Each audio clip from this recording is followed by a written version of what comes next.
இயேசு கிறிஸ்துவின் நாமத்தினாலே இந்த வேளையிலே உங்களை அன்போடு கூட வாழ்த்துகிறேன். வெள்ளிக்கிழமை காலைதோறும் பரிசுத்த ஆவியானவர் நமக்கு ஏன் தேவை என்ற வார்த்தையின் அடிப்படையிலே,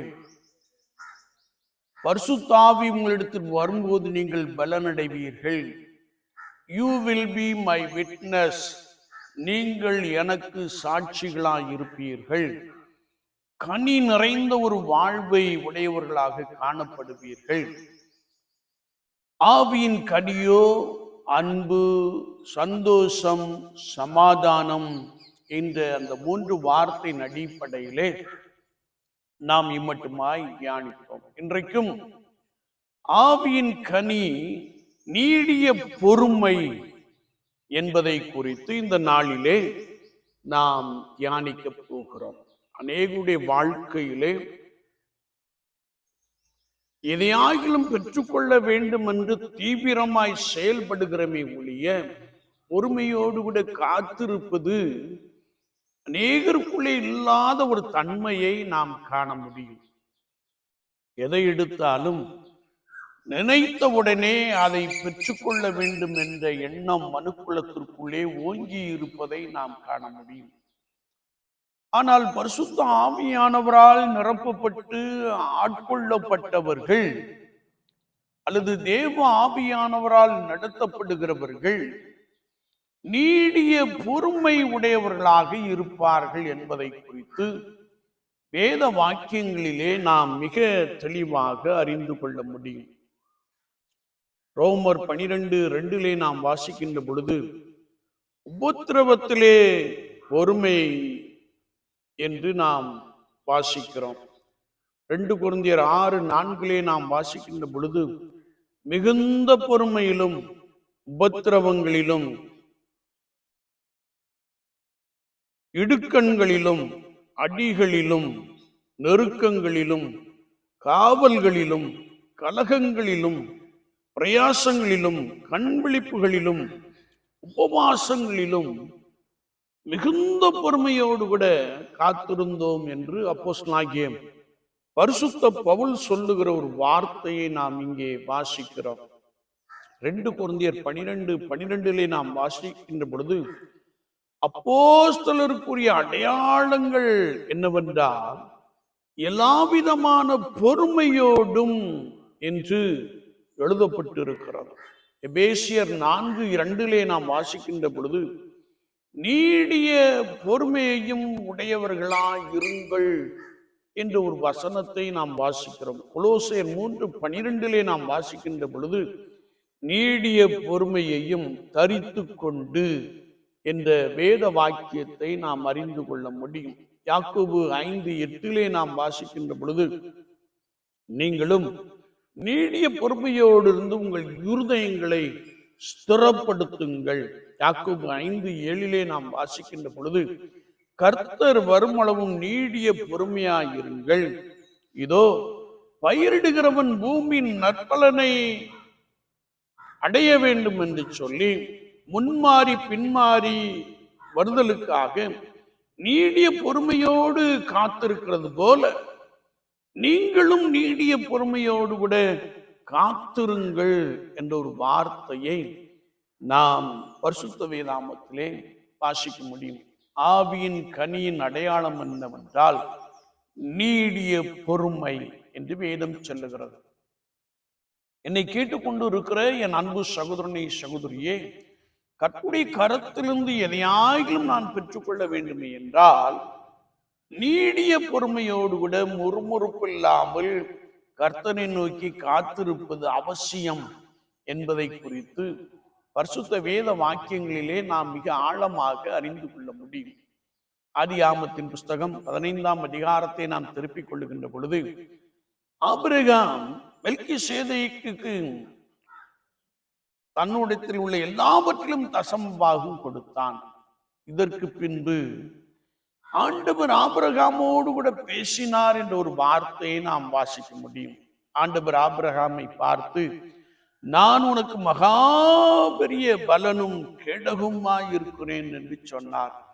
ஆபிரகாம் ஆண்டவரை பார்த்து ஆண்டவரே, அடியேனுக்கு என்ன தருவீர், நான் பிள்ளை இல்லாதிருக்கிறேனே என்று சொன்ன மாத்திரத்திலே ஆண்டவர் ஆபிரகாமை பார்த்து, உன் கற்ப பிறப்பானவனே உனக்கு சுதந்திரவாளியாய் இருப்பான் என்று சொல்லி அவனை வெளியே அழைத்து வந்து, வானத்தை அண்ணாந்து பார், நட்சத்திரங்களை உன்னால் எண்ணக்கூடுமோ எண்ணு என்று சொன்னார்.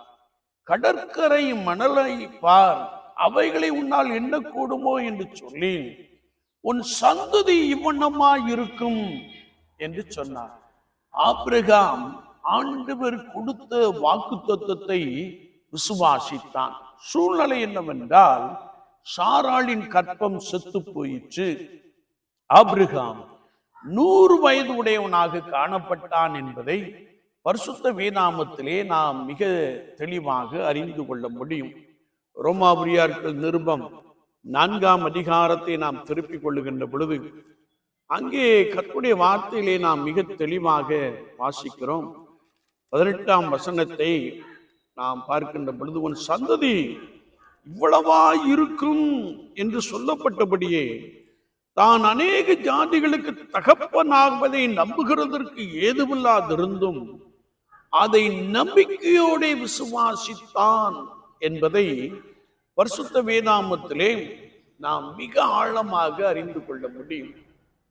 சூழ்நிலை சாதகமாயில்லை, ஆனால் ஆண்டவர் சொன்ன வார்த்தையை, ஆண்டவர் சொன்ன வாக்குத்தத்தத்தை நம்புகிறதற்கு ஏதுவில்லாதிருந்தும் நம்பிக்கையோட விசுவாசித்தான்.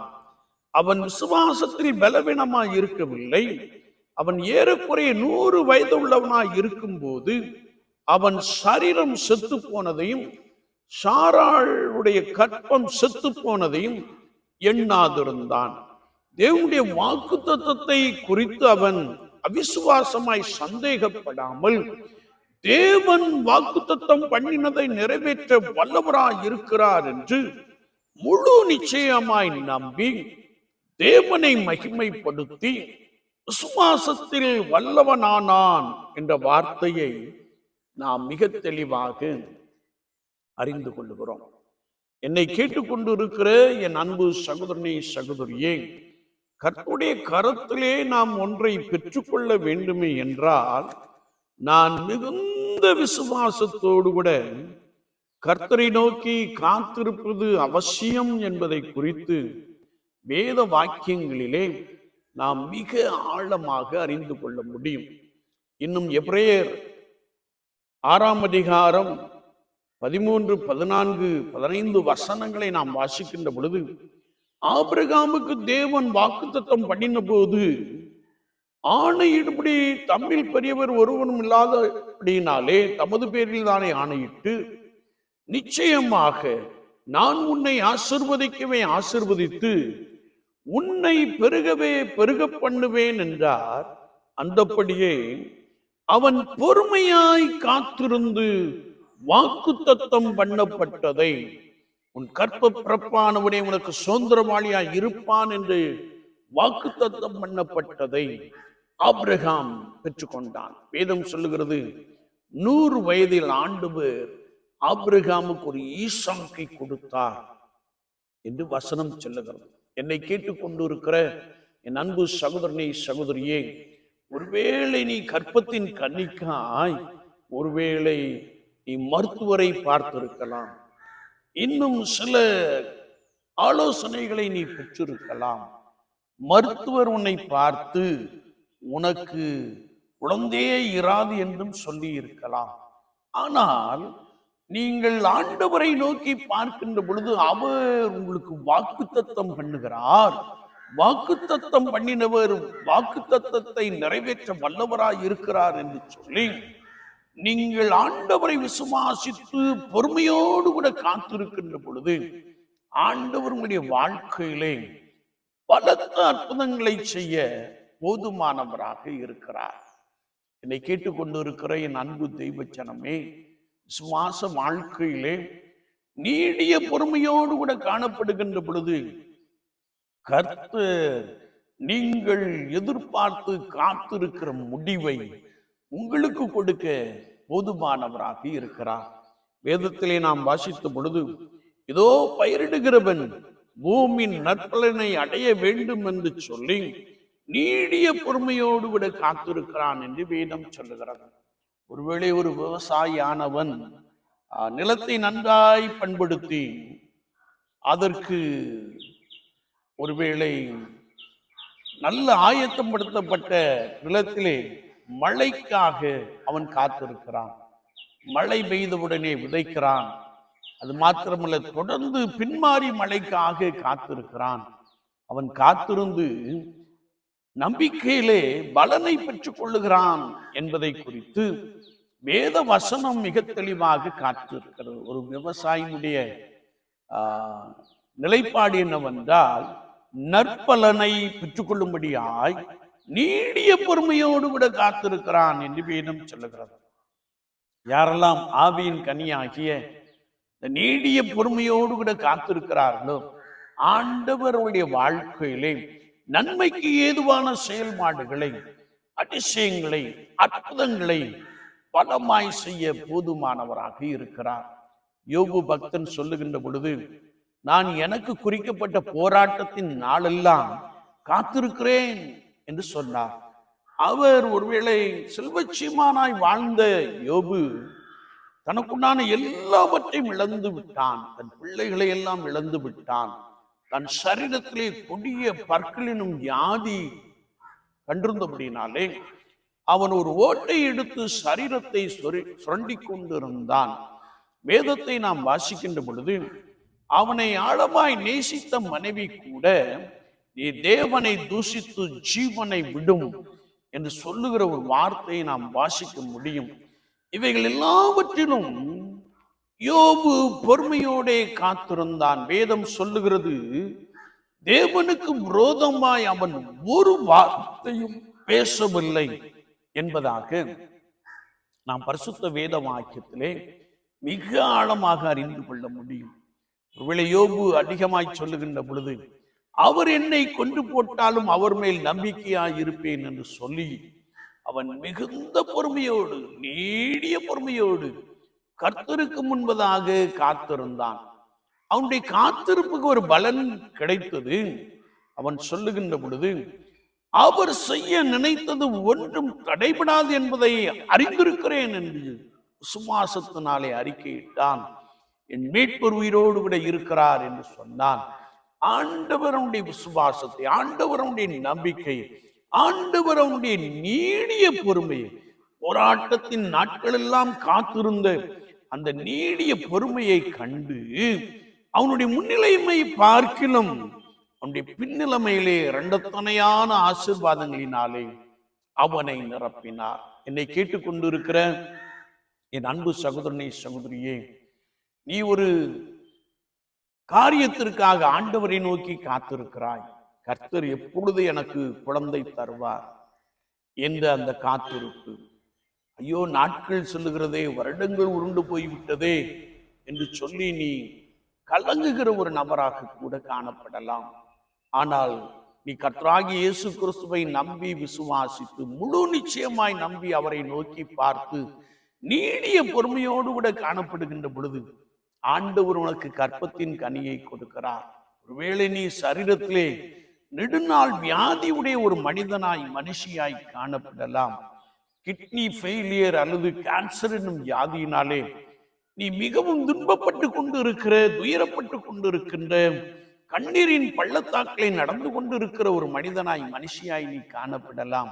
ஆனால் கர்த்தராகிய இயேசு கிறிஸ்து எனக்கும் ஒரு அற்புதம் செய்வார், என்னை அதிசயங்களை காணப்படுவார் என்று சொல்லி நீ நீடிய பொறுமையோடு கூட அவரை நோக்கி காத்திருக்கின்ற பொழுது அவர் உன்னுடைய வாழ்க்கையிலே பலத்த அற்புதங்களை, பலத்த அதிசயங்களை, அவர் உன் நோய்களை குணமாக்கி என்ற வார்த்தையின்படியே அவர் உன் நோய்களை குணமாக்கி உனக்கு ஒரு புது வாழ்வு கொடுக்க ஆண்டவராகிய இயேசு கிறிஸ்து போதுமானவராக இருக்கிறார். ஐயோ, என் பிள்ளையின் வாழ்க்கையிலே இன்னும் திருமணம் காரியங்கள் நடைபெறவில்லையே, இதில் 2 நாட்கள் முடிந்த பின்பு ஆகிலும் ஆண்டவர் ஒரு வழியை திறப்பாரா என்று சொல்லி ஏக்கத்தோடு கூட காணப்படுகிற ஒரு நபராய் காணப்படலாம். ஆண்டவர் உன்னுடைய பொறுமையை பார்க்கிறார். நீ கர்த்தரையே சார்ந்து கொள்ளுகின்ற தன்மையை பார்க்கிறார். நீ கர்த்தரையே நோக்கி அழுகின்ற அந்த கண்களை பார்க்கிறார். நீ நீடிய பொறுமையோடு கூட காத்திருக்கின்ற பொழுது உன் பிள்ளைகளுடைய வாழ்க்கையிலே காணப்படுகிற திருமண தடைகளை ஆண்டவர் நீக்கி போட வல்லவராக இருக்கிறார். என்னை கேட்டுக்கொண்டு இருக்கிற என் அன்பு சகோதரனை சகோதரியே, ஒருவேளை விசுவாச வாழ்க்கையிலே கர்த்தர் கொடுப்பதற்காக, கர்த்தருடைய ஆசீர்வாதத்தை பெற்றுக் கொள்வதற்காக, கர்த்தருடைய சமூகத்திலே நம்முடைய தடைகள் எல்லாம் நீங்கி போவதற்காக நாம் நீடிய பொறுமையோடு கூட காத்திருக்கின்ற பொழுது அவர் உங்கள் நடுவிலே ஆராய்ந்து முடியாத பெரிய காரியங்களையும் எண்ணி முடியாத அதிசயங்களையும் செய்கிறார். ஆபிரகாமை ஆசீர்வதித்த ஆண்டவர் உங்கள் பிள்ளைகளையும் ஆசீர்வதிக்க போதுமானவராக இருக்கிறார். யோபுவின் நோயை நீக்கி போட்டு இரண்டத்தனையான நன்மையினாலே நிரப்பினவர் உங்கள் வியாதியை உங்களை விட்டு விலக்கி போட்டு இரட்டிப்பான நன்மையினாலே நிரப்ப போதுமானவராக இருக்கிறார். ஆண்டவராகிய இயேசு கிறிஸ்துவை நோக்கி பார்த்து நீடிய பொறுமையோடு கூட காத்திருங்கள். நீடிய பொறுமையோடு கூட காத்திருக்கின்ற பொழுது ஆண்டவர் உங்கள் நடுவிலே வந்து உங்களுக்காக பெரிய காரியங்களை செய்வார். நீங்கள் அதிசயங்களை காணுவீர்கள். நீங்கள் அற்புதங்களை பெற்றுக் கொள்வீர்கள். ஆண்டவர் அப்படிப்பட்ட ஒரு உன்னதமான கிருபையை உங்களுக்கு நிறைவாய் கொடுப்பாராக. ஆமீன், ஆமீன். நாம் ஜெபிப்போம். நேசிக்கிற நல்ல ஆண்டவரே, இந்த வேளைக்காக நாங்கள் உமக்கு நன்றி செலுத்துகிறோம். ஆவியின் கனியாகிய நீடிய பொறுமை அது எங்களிடத்திலே நிறைவாய் காணப்பட ஆண்டவர் உதவி செய்யும்படியாய் நாங்கள் வேண்டி நிற்கிறோம்.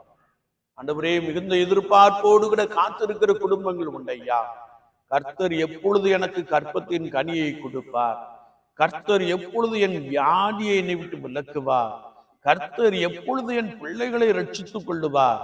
என் பிள்ளையின் வாழ்க்கையிலே காணப்படுகிற தடைகள் எப்பொழுது நீங்கி போகும் என்று சொல்லி உம்மை நோக்கி நீடிய பொறுமையோடு கூட காத்திருக்கிற நபர்களுக்காக உம்மை நோக்கி மன்றாடி ஜெபிக்கிறோம். இயேசு கிறிஸ்துவின் வல்லமை அப்படிப்பட்டவர்களை பலப்படுத்தட்டும்.